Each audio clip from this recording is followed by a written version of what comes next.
Hello, everyone, and welcome to Know Your Shit podcast, where our knowledge and pride in what we do drives us to be excellent. My name is Josh Cadillac, and I'll be in the driver's seat for today's show, as is always the case, coming to you from a hotel room in the middle of the panhandle of Florida today. We have a great show for you today, guys, because in our show, we always do the same thing. We try to figure out how to stop doing deals and start figuring out how to close customers for life, how to build a business. And we do that by interviewing some of the most successful people in business from all over. And today, we have a great guest for you. We have James here. James, great to have you here, my friend. Josh, it's great to be with you, man. We've been connecting for a while, and I'm great to be here with you. Yeah. So, James, go ahead and tell everybody what it is that you do. Yeah, there's a lot that I do. I'm a podcast host as well, speaking with some of the most successful entrepreneurs in the world, and I'm also a personal coach as well. And then I also do some things on the side, just trying to build my skill set as I go through this life. Good stuff. What got you started doing all that? Man, I lost my father and uncle at 37 years old. And my grandfather passed a few months before his retirement. And so that was a real awakening for me of realizing that I didn't want to do anything that I didn't at least enjoy in some respect. Sure. So yeah, mortality was the thing that really made me want to get into entrepreneurship in general at a young age. Yeah, it kind of smacks you in the face when these things happen that there's no coming back from, right? You lose people and all that history, all their knowledge, all their stories. It goes away. I know when I lost my dad, I think about all the stories I didn't remember, the stories I started over here, but wasn't interested enough to hear the whole thing. And you mourn kind of this loss of legacy, and also it's a wake up call that are you using your time well? So yeah, no, that makes a lot of sense. What do you like best about what you do, James? Man, speaking and connecting with amazing people. I mean, we've emailed probably a 1,000 times just over this past year, and so I think just connecting with amazing people, man. Like this, social media is a thing that I have a tough relationship with. Sometimes I absolutely love it. I get to connect with you and so many other amazing people, and then the other side of that is the addiction that every single one of us has in some respect. So, just connecting with great people. Yeah. That's the social media thing. I've done a really good job of avoiding it for the most part. Yeah. I mean, every once in a while now, Facebook ropes me in. I don't know why, but I find myself, making the deadly finger movement. I'm like, no. Right. It's a thing. It's a thing. You know, I I believe there is a place and time to enjoy things in life, and if it gives you enjoyment, to be able to do it. Whether it's some people it's a drink of wine or taking a nap in the middle of the day. I feel like if you put your work in, that's the cookie you got to give yourself. It's great to give yourself a cookie from time to time, right? The mortality thing, am I going to sit here the whole time and just be head down plowing? Yeah. I think that's a mindset that more people need to take on in their life. I think a lot of people we over glamorize working, and so that we never allow ourselves to actually. It's like we put off our enjoyment for achieving success, which is ultimately what we're trying to achieve is enjoyment. And so it's kind of like Correct. it's a funny thing. Yeah, no, I mean, I think that there's a piece of this where people feel like I find that a lot of times successful people are often the most insecure in a lot of ways, in the sense that they feel like if they slow down, this has been working. If I slow down, the recipe is going to be screwed up. Mm-hmm. So can't slow down, because if I do, I'm going to go back to being just like everybody else. And so that kind of brings me to a question. Where do you think all the success came from for you? Yeah, for me, it's just surrounding myself with people that are doing big things and made me realize that no matter how big I think, I need to think bigger. I've had the privilege to speak with. Funny enough, I had someone on my podcast a little bit ago, and she works with billionaires, plenty of billionaires, and it's similar to what you said. We're running away from something, we're not running towards something. Most people, at least, and it's unfortunate that it works that way. But yeah, so many people are trying to fill a void through work, because it's a way of getting away from how we feel about ourselves when we're by ourselves. So I think just surrounding myself with people doing big stuff. Work is very much has the possibility, if misused, of being the only thing that provides meaning in people's lives, and that's dangerous. Even just like any relationship in your life providing all of your meaning or anything, it is a balance that makes this thing worthwhile. And balance is always the hardest thing to maintain. It's so easy for things to get out of whack. What do you think, James, in your makeup makes you good at what you do? Your assessment of you, stepping away from you, looking, you're a coach. If you were coaching you, What do you think in your makeup makes you good at what you do? I'd say my openness and curiosity. Mm, Um, I think a lot of people, something I thought that was a hindrance of me was my age when I first started getting down the sure. path of entrepreneurship. But I realized really quickly that it was more of something that benefits me more than anything because I have a fresh perspective. I'm not clouded by my judgments, my assumptions, um, my conclusions that I've come to about life. A lot of people just come to conclusions about life and they stop opening their mind up to things. And so I think for me, it's just my openness to life. Yeah, no, not coming with preconceived notions. So Yeah, the calculus being what you lack in maybe lived battle wounds, pain, and experience, you're making up for with not coming with preconceived notions of, oh, I don't like broccoli. Well, you haven't tried broccoli since you were four. You know yes, what? Maybe it got better with time. absolutely. That makes a lot of sense, man. And I mean, I see a lot of what you're talking about out there with the folks that I talk to. They, the ideas that they hang on to that when you try to nail them down, where'd that even come from? Mistakes from a million BC. Hmm. Um, yeah, no, if you do a good job, I would say of learning from the mistakes of others at the same time, being willing to make the wise mistakes that maybe you have to learn for yourself. That fresh perspective is always such a powerful thing. So it's good stuff, man. What do you think makes you passionate about it, though, bud? I think for me, I think every person has a gift to give to the world. My first coach told me that you do a disservice by not bringing your unique gifts into the world. And that was an awakening for me because I think a lot of us have fear of imposter syndrome, fear of failure, fear of whatever the fear is. Insert it here. We have it, and we hold ourselves back from putting something into the world. Even you could think of the podcast, for example. Imagine how many people want to start a podcast or start one and then they stop after a while. A lot of it's just fear of insecurity of being seen, whatever it may be. And the what my coach would tell me is, you're really gonna let your fear hold you back from helping people that need you. And so that was it for me. Was this awakening was like, well, I can't do that. I can't do that because I have something to give, and everyone does. I think that there's an inherent selfishness. And when as soon as it's framed as selfishness, you're like, whoa, whoa, whoa, whoa, whoa, whoa, I'm not being selfish. What do you mean I'm being selfish? Right. Right?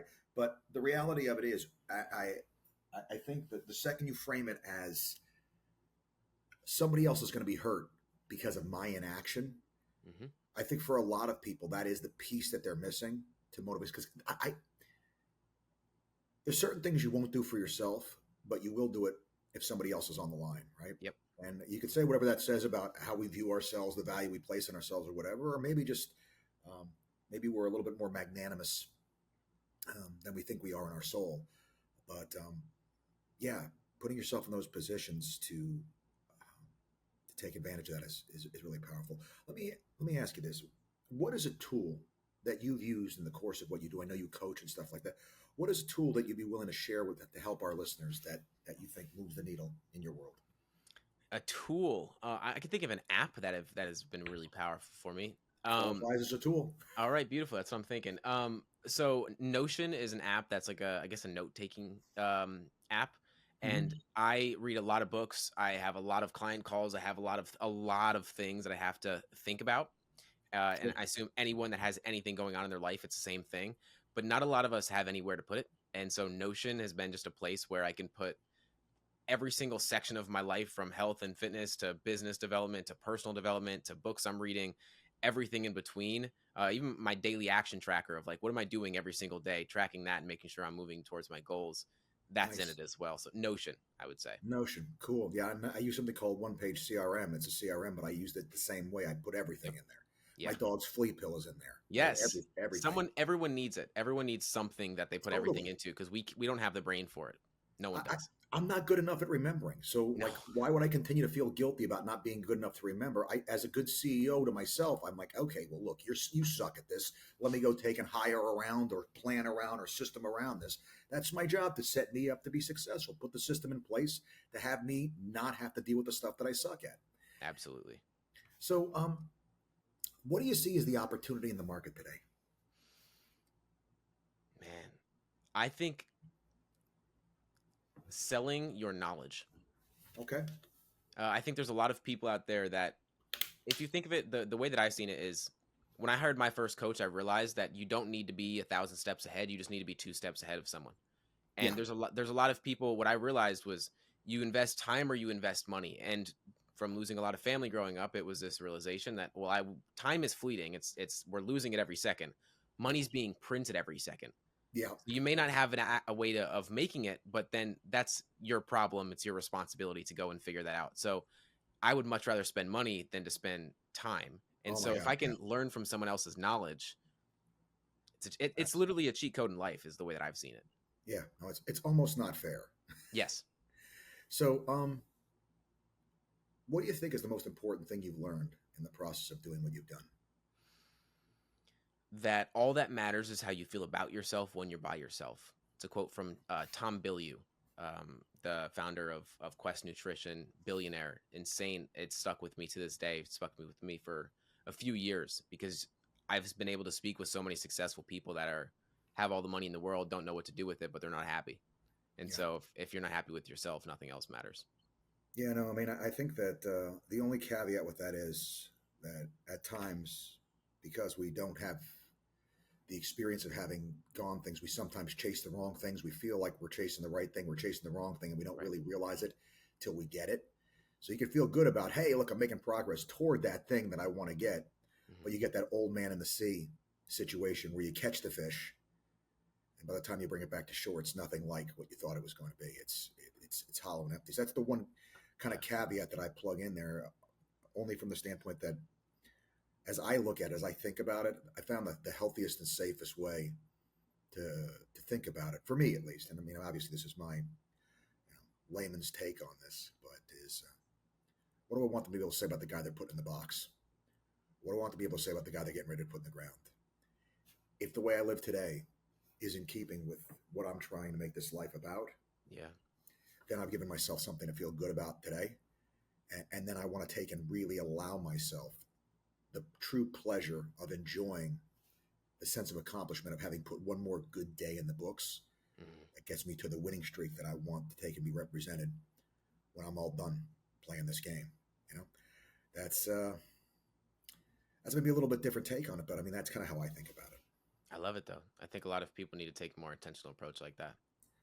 Well, we got to figure out what the hell we're going after, right? Because the problem is you chase so many different things in life, and you get it or you don't get it, and then you change targets because you mature. You know what you're looking for changes or Yeah. whatever else. You know, it's a thing. So I like to let people get a little bit better of a feel, a handle for you as we talk. So this is more kind of about your assessment of things. What are you most proud of in business that you've accomplished? Mm.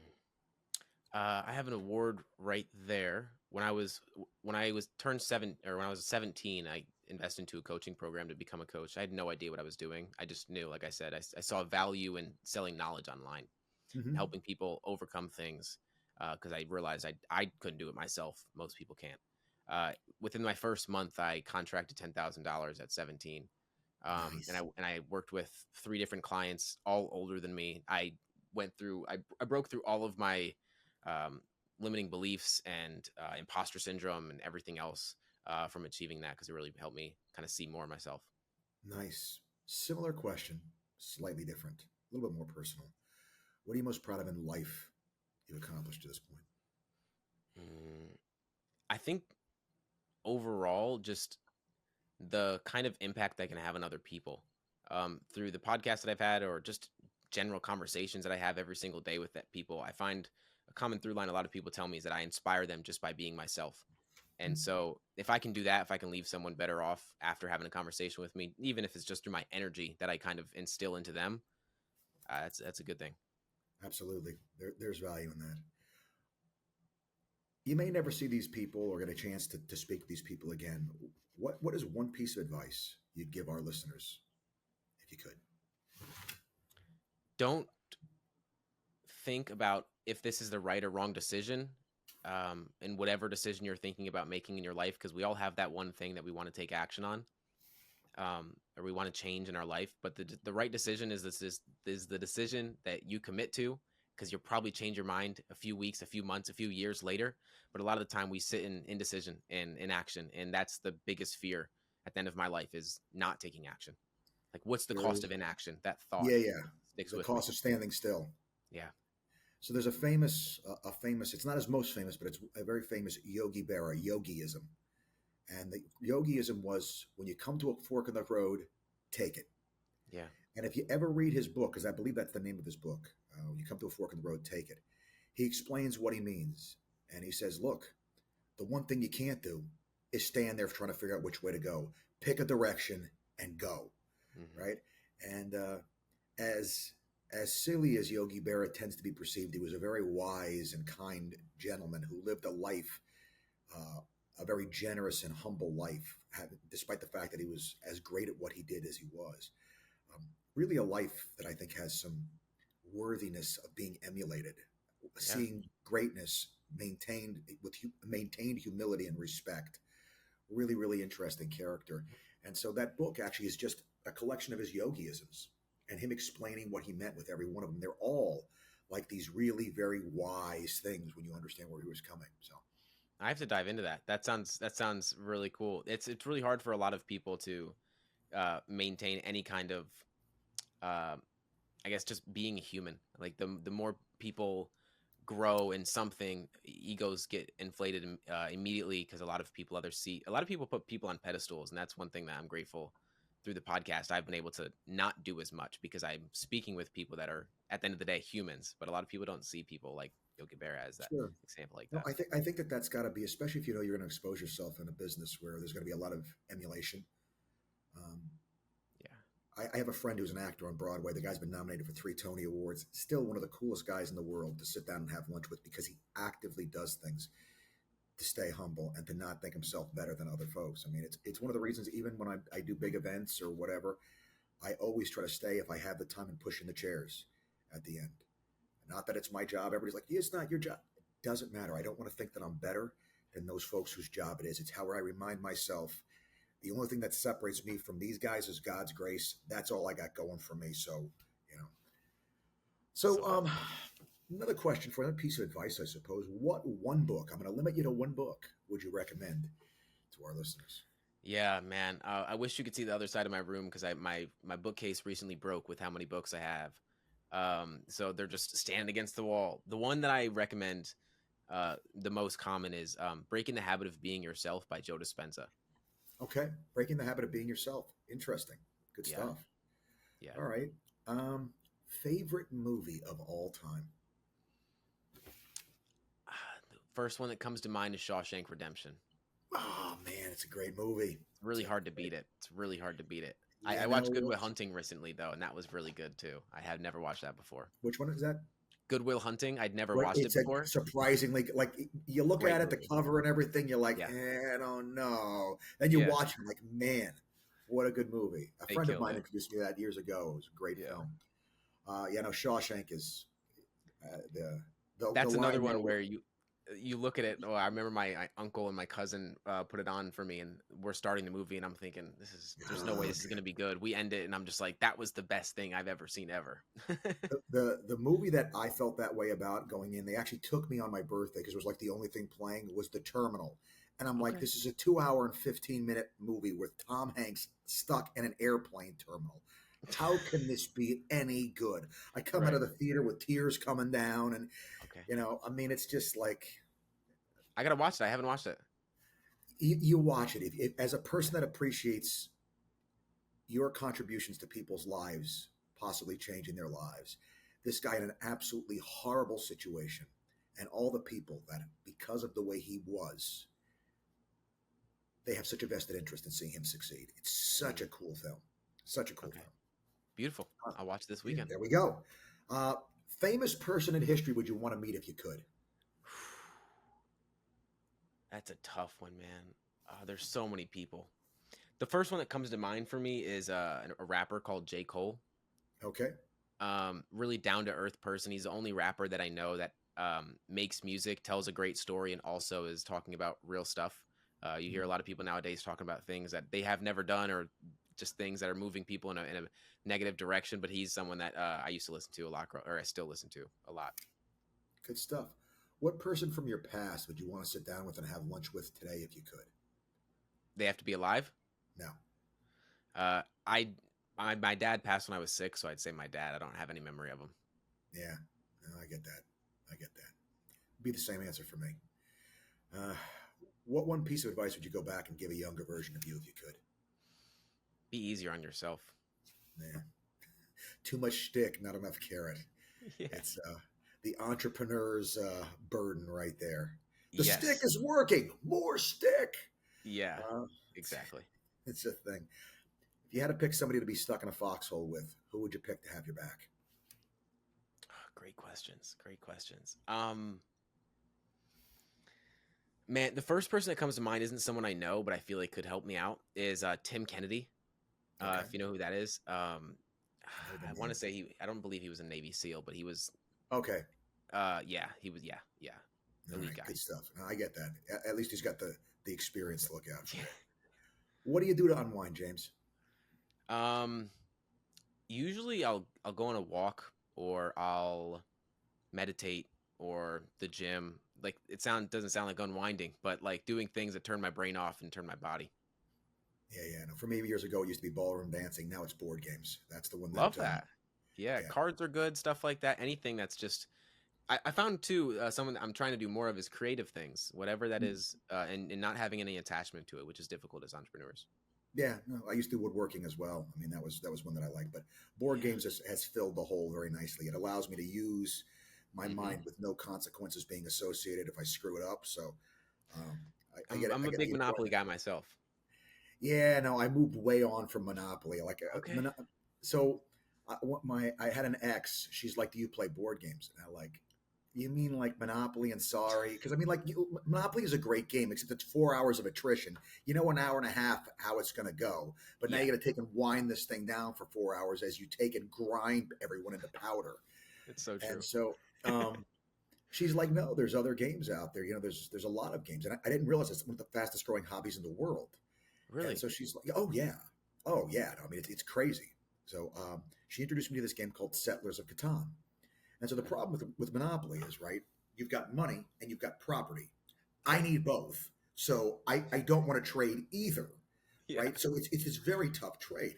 In Settlers of Catan, there's five resources. There's wood, hay, there's wood, hole, hay, stone, brick, and something else.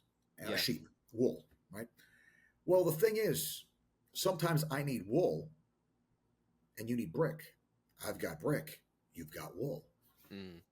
There's these very nice, easy, collaborative things that go on. And instead of being 4 hours, it's like 90 minutes, but you have Yeah. this really satisfying gameplay where you're not at each other's throats the entire time. And so that one got me roped in. And since then, I think I own about 900 games at this I can point. appreciate that. I can appreciate that. What I you love got in it. books, I got in board games. I got 3,500 books in the Audible, but yeah, board games is my sick passion, Yeah. if you I will. love it. I love it. So, what's next for you, James? You're obviously got the entrepreneur spirit. You're young. You got energy. What's the next project that you're noodling around? Yeah, I mean, right now the podcast for me is the one thing that I'm all in on. There's the thing about my entrepreneurial spirit is I'm a very day-to-day person. I've never been a what's your 5 year, 10 year idea because I couldn't predict where I'm at right now last year, Totally. let alone here. And so Yeah. even the thought of like planning something out takes me away from just the action that's going to allow me to create it. So I don't really have much that I can think of that's next. You know what? I love that because I actually find that I'm the same way myself. Let me just kick Yeah. the shit out of today. Like if I can do the ever loving hell out of today, Yeah. and I stack that up day after day like that, I feel like I'm going to get where I need to get to. And maybe there's a lack of planning in that sometimes, but it's amazing. I think I'm trying to remember who it was that said it, but I believe it's something along the lines of, and I'm probably going to wreck this, but I prepare and prepare and prepare, and my opportunity finds me. Mm, So I'm constantly trying to take and make myself a better. I'm trying to build in capacity. yeah. My father would say, "Warrior poet." How do I be whatever the situation demands? Actually, the line my father used to use was "a man for all seasons."